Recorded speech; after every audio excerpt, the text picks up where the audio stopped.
Indonesia, the sleeping giant of Southeast Asia, is still struggling in 2025. Can you believe it? A country with 280 million people, endless natural resources, and so much potential. Yet millions are still stuck in poverty. Why? What's really holding Indonesia back? It's a story of missed opportunities, deep-rooted challenges, and a future that hangs in the balance. Let's break it down and uncover the truth behind why this nation hasn't reached its greatness yet, and what it will take to change that. The land of riches with a poor reality. Indonesia is one of the most resource-rich nations in the world. From vast coal reserves and palm oil plantations to untapped potential in renewable energy like geothermal power, this nation should be an economic powerhouse. In fact, it's the largest economy in Southeast Asia with a GDP of around 1.4 trillion in 2024, IMF data. But here's the shocking truth. Nearly 26.6 million Indonesians still live below the poverty line. This contradiction is baffling. With 280 million people, Indonesia has the fourth largest population in the world. That's a massive workforce, yet the majority of jobs are concentrated in agriculture, which contributes less than 14% to the GDP. Rural poverty remains at a staggering 12%, compared to urban areas at 6%. The wealth is unevenly distributed, and opportunities for growth are skewed toward Java and major cities like Jakarta. Speaking of Jakarta, Indonesia's bustling capital symbolizes both its promise and its problems. It's the heart of economic activity, yet its infrastructure can barely keep up. Traffic congestion alone costs the city $4.5 billion annually. Meanwhile, in regions like Papua and West Sulawesi, people lack basic access to clean water, education, and healthcare. It's a tale of two Indonesias, one booming, the other barely surviving. But the challenges don't stop at geography. Inequality is tearing at the fabric of the nation. The wealthiest 1% of Indonesians own nearly 50% of the country's total wealth, while the majority struggle with stagnant wages and rising living costs. And while the global economy recovers post-pandemic, Indonesia's growth rate has slowed, leaving many to wonder, is the nation being left behind? The government has tried to boost economic activity through major infrastructure projects like the Trans-Sumatra Highway and the new capital city in East Kalimantan. But these efforts have been plagued by delays, corruption, and ballooning costs. Billions of dollars have been spent, yet the benefits haven't trickled down to ordinary citizens. Despite being a part of the G20 and a rising star in international forums, Indonesia's reliance on resource exports keeps it vulnerable to global price fluctuations. Coal and palm oil dominate the economy, yet their environmental costs and market volatility make them unsustainable in the long run. And let's not forget the elephant in the room: corruption. In 2023, Indonesia ranked 96th out of 180 countries on the Transparency International Corruption Perceptions Index.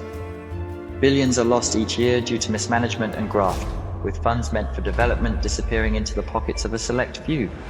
This corruption further widens the gap between the nation's potential and its reality.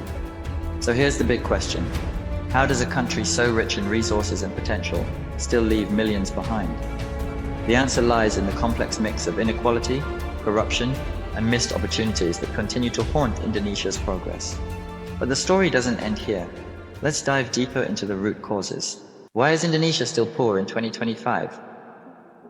Education and workforce challenges. Indonesia, home to 280 million people, boasts one of the youngest populations in the world, with over 40% under the age of 25. This could be a game changer for the nation, a young, vibrant workforce ready to propel the country forward. But here's the heartbreaking reality. Indonesia's education system is failing its youth, leaving millions unprepared to tackle the challenges of a modern economy. Let's start with the basics. In the latest PISA rankings, Indonesia consistently ranks near the bottom in reading, math, and science. According to the Ministry of Education, 15% of children never complete high school. For a country aiming to rise as a global economic force, these statistics are devastating. Education isn't just about classrooms and textbooks, it's about equipping the next generation to drive innovation and growth. Without this foundation, how can Indonesia hope to compete internationally? Even those who make it through school face grim prospects. Employers routinely report that graduates lack essential skills like problem solving, critical thinking, and digital literacy. This mismatch between education and market needs has created a staggering youth unemployment rate of 14%, one of the highest in Southeast Asia. Meanwhile, over half of the workforce remains stuck in informal jobs that lack security and benefits, limiting upward mobility. Imagine the frustration of someone like Andy, a bright graduate from Yogyakarta, who hoped to land a promising job in Jakarta, but now finds himself delivering food through an app. His story is all too common. Many young Indonesians end up in jobs far below their qualifications, unable to realize their potential. This has fueled a brain drain, with skilled workers leaving for better opportunities abroad, particularly in tech and engineering fields. And then there are the millions of Indonesians who don't even have the chance to dream big. In rural areas, schools often lack basic facilities like clean water and internet access. Children in provinces like Papua and East Nusa Tenggara walk for hours to attend overcrowded, underfunded schools. The regional disparities in education are stark, perpetuating cycles of poverty that are hard to break. While the government has launched initiatives like the Merdeka Belajar, Freedom to Learn, program to reform education, the results have been slow. Vocational training programs and scholarships aim to bridge the gap between education and employment, but they're not enough to meet the scale of the problem. Millions of young Indonesians are still left behind, their dreams crushed by a system that doesn't serve them. This isn't just an education crisis, it's an economic one. A poorly educated workforce limits innovation, productivity, and growth. It forces companies to look elsewhere for talent, leaving Indonesia unable to capitalize on its demographic dividend. To make matters worse, this labor force crisis comes at a time when neighboring countries like Vietnam and Malaysia are surging ahead with more competitive workforces. Indonesia's potential is massive, but without a skilled and educated population, it risks falling further behind. The youth of today could be the engine of tomorrow's economy, if given the chance. But will the government act quickly enough to turn things around, or will another generation's potential be wasted? As we delve into the next context, we'll explore how regional inequalities further exacerbate these challenges. Indonesia can't escape from poverty. Indonesia is too big. Regional inequalities, a tale of two Indonesia. Indonesia is a vast archipelago with over 17,000 islands stretching across Southeast Asia. This diversity is a source of pride, but it's also one of the country's greatest economic challenges. While major hubs like Jakarta and Surabaya thrive, much of the nation is left behind, trapped in cycles of poverty and underdevelopment. It's a stark tale of two Indonesia, one prospering, the other struggling to survive. Let's start with the numbers. Java, home to over half of Indonesia's population, accounts for nearly 60% of the nation's GDP. Jakarta alone contributes 17% of the GDP. Meanwhile, provinces like Papua and Maluku barely register, their economies contributing less than 2% combined. These disparities are staggering and highlight how uneven development has left entire regions out of Indonesia's growth story. In rural areas, basic infrastructure is still a luxury. Roads are often unpaved, making transportation of goods and people costly and time-consuming. In Papua, for instance, villagers often have to trek for hours just to access a market or healthcare facility. Lack of reliable electricity and internet further isolates these regions, cutting them off from modern economic opportunities. Agriculture remains the backbone of rural economies, employing millions but contributing less than 14% to GDP. Small-scale farmers often lack access to markets, credit, and modern technology, leaving them vulnerable to fluctuating prices and climate change. Contrast this with urban centers where high-rise buildings, bustling malls, and thriving businesses paint a picture of prosperity. The gap is undeniable. This regional inequality isn't just economic, it's also social. In rural areas, access to quality education and healthcare is limited. Schools are often underfunded, with poorly trained teachers and inadequate facilities. Healthcare clinics are scarce, and many Indonesians in remote areas must travel to cities for even basic medical care. These disparities perpetuate poverty, as children in rural areas grow up without the same opportunities as their urban counterparts. The government has tried to address these inequalities through initiatives like the Village Fund, Dana Desa, which allocates billions of rupiah annually for rural development. But corruption and mismanagement have plagued these efforts. Funds intended for roads, schools, and healthcare often end up lining the pockets of local officials. The result? Limited impact on the ground and growing frustration among rural communities. Even the ambitious relocation of Indonesia's capital to East Kalimantan is fraught with challenges. While it promises to bring development to a lesser-known region, Critics argue it risks becoming a symbol of inequality, benefiting only the elite while draining resources that could be used to uplift struggling provinces. The private sector has also been hesitant to invest in rural areas. High logistical costs and lack of infrastructure make these regions less attractive for businesses. This leaves rural communities reliant on government aid, creating a cycle of dependency that's hard to break. So, what does this mean for Indonesia's future? Regional inequality isn't just a local issue. It holds back the entire nation. A country cannot thrive when half its population is left behind. Bridging this gap will require massive investments in infrastructure, education, and healthcare, coupled with policies that ensure fair distribution of resources. Indonesia's potential is undeniable, but to unlock it, the nation must find a way to bring all its regions along on the journey to prosperity. As we move to the next context, we'll examine how corruption and governance issues further complicate these efforts. Indonesia is so poor. What is the reason behind it? Corruption and governance, the Achilles heel of progress. Indonesia's potential is enormous, but corruption remains a significant roadblock on its path to prosperity. Despite efforts to tackle this issue, corruption has seeped into nearly every level of governance, affecting everything from infrastructure projects to healthcare services. It's not just an economic issue. It's a betrayal of the trust of 280 million Indonesians who deserve better. Let's talk numbers. In 2024, Indonesia ranked 96th out of 180 countries in Transparency International's Corruption Perceptions Index. While this is an improvement from previous years, the nation still struggles with billions of dollars lost annually to graft. A recent high-profile scandal involved embezzlement within the Ministry of Social Affairs, where funds meant for COVID-19 relief were siphoned off by corrupt officials. Such incidents are devastating, not just financially but also morally. Corruption doesn't just steal money, it steals opportunities. Infrastructure projects meant to connect rural areas with urban hubs are delayed or poorly executed because funds are misused. For instance, the ambitious Trans-Sumatra Highway, intended to boost regional connectivity, has faced repeated setbacks due to inflated budgets and questionable contracts.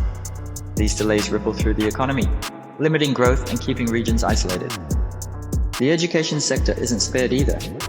Funds intended for school renovations or teacher training often disappear before reaching their intended beneficiaries. In rural areas, children still study in crumbling classrooms with insufficient resources, all while millions are funneled into private accounts. This systemic failure perpetuates inequality, denying the next generation the tools they need to break free from poverty. Healthcare, another critical area, also suffers. In remote provinces, clinics are underfunded, and essential medicines are often unavailable. Corruption in the procurement of medical supplies has led to scandals where expired or substandard products are distributed. The result? Ordinary Indonesians pay the price with their health and lives. The private sector isn't immune either. Businesses often have to navigate a labyrinth of bureaucratic red tape, greased by under-the-table payments. This environment discourages foreign investment, limiting the country's ability to attract capital and create jobs. Even local entrepreneurs struggle, as bribes and favoritism stifle fair competition and innovation. While President Joko Widodo's administration has made strides in fighting corruption, the challenges are deeply entrenched. The establishment of the Corruption Eradication Commission, KPK, has led to high-profile arrests, but critics argue that its powers have been undermined in recent years. Without strong enforcement and systemic reforms, these victories risk being fleeting. The impact of corruption goes beyond economics. It erodes public trust in institutions. When citizens see officials enriching themselves at the expense of the nation, it fosters disillusionment and apathy.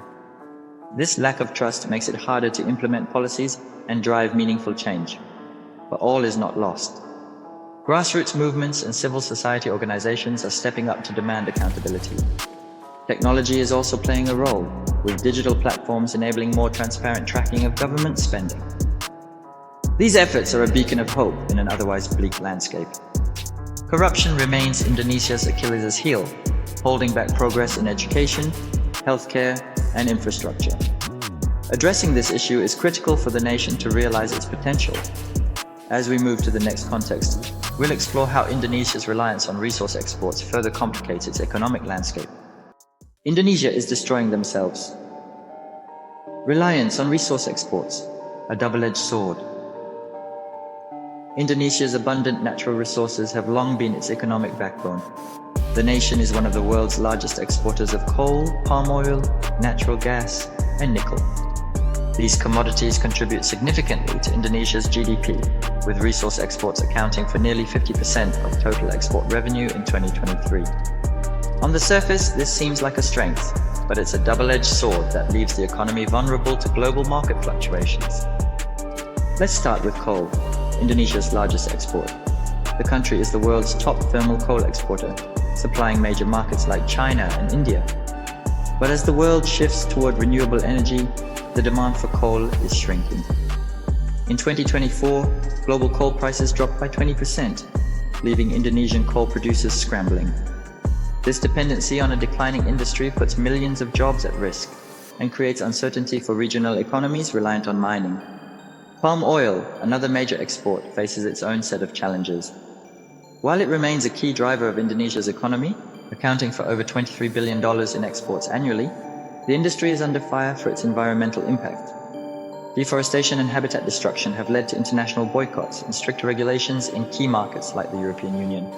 This threatens Indonesia's ability to sustain its dominance in the global palm oil market. The nickel industry, fueled by the global transition to electric vehicles, EVs, offers a glimmer of hope. Indonesia controls over 30% of the world's nickel reserves, making it a critical player in the EV supply chain. However, the country's focus on raw exports rather than value-added products limits its economic gains.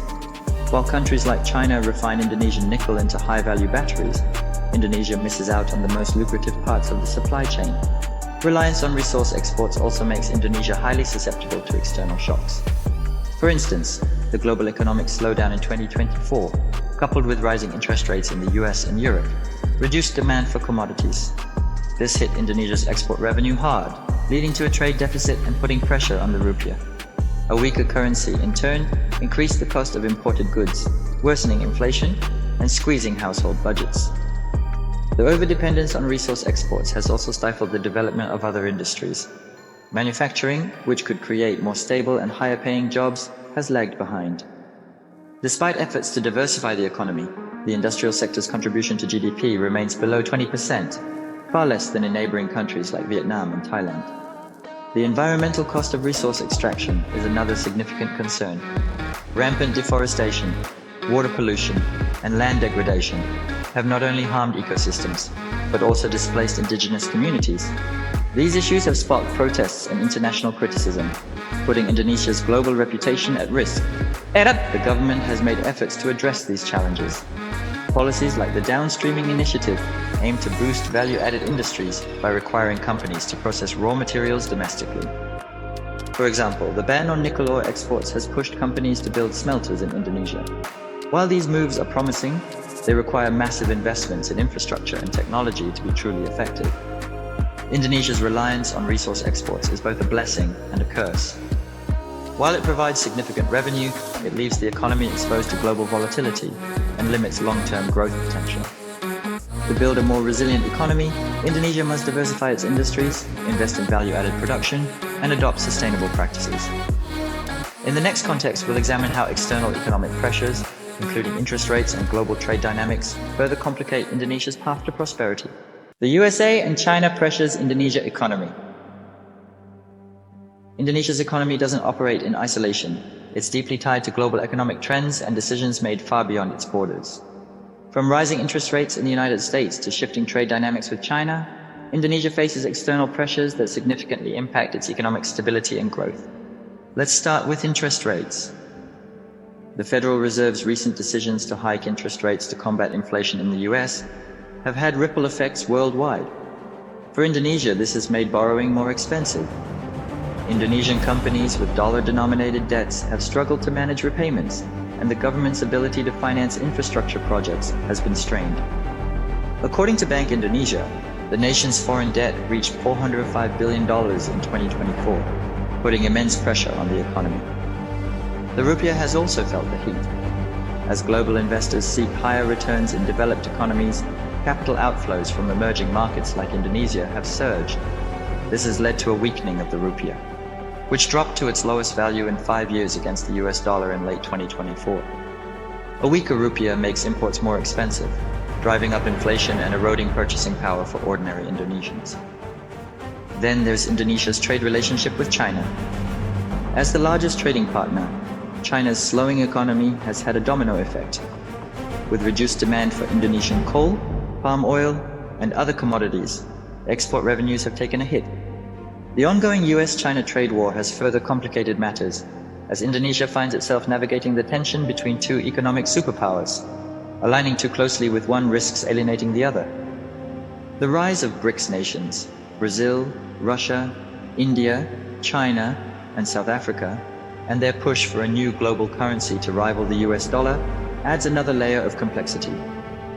While Indonesia isn't a BRICS member, the bloc's economic decisions influence global trade flows, potentially reshaping Indonesia's markets. For instance, if BRICS nations reduce their reliance on the dollar, it could destabilize global currency markets, impacting Indonesia's ability to trade effectively. Oil prices driven by OPEC's decisions also play a critical role. Indonesia, once a member of OPEC, is now a net importer of oil. Rising global oil prices have strained the national budget, as the government continues to subsidize fuel to keep prices manageable for citizens. These subsidies, while necessary for social stability, divert funds from critical areas like education, healthcare, and infrastructure. Global economic uncertainties, such as the ongoing war in Ukraine and geopolitical tensions in the South China Sea, further exacerbate Indonesia's challenges. These conflicts disrupt trade routes and increase shipping costs, which are already high for an archipelago nation dependent on imports for essential goods. Indonesia's reliance on foreign direct investment, FDI, adds another layer of vulnerability. While FDI inflows reached $30 billion in 2024, much of it is concentrated in resource extraction rather than value-added industries. This leaves Indonesia dependent on volatile commodity markets and foreign investors' confidence. To navigate these challenges, the government has tried to strengthen economic ties with both Western nations and regional partners. Initiatives like the Regional Comprehensive Economic Partnership, RCEP, aim to boost trade within Asia, while infrastructure projects like the Jakarta-Bandung high-speed rail seek to enhance connectivity and attract investment. However, these efforts are often hampered by delays, corruption, and bureaucratic inefficiencies. Indonesia stands at a crossroads. On one hand, it has incredible potential, a young and growing population, abundant natural resources, and a strategic location in the global trade network. On the other hand, these strengths are undermined by systemic issues and global uncertainties that threaten to stall progress. The question now is, can Indonesia rise above these challenges to secure a brighter future? The government's initiatives, like the downstreaming policy for raw materials, infrastructure development, and regional trade agreements, offer hope. But these efforts need to be backed by systemic reforms, transparent governance, and a renewed focus on human capital development.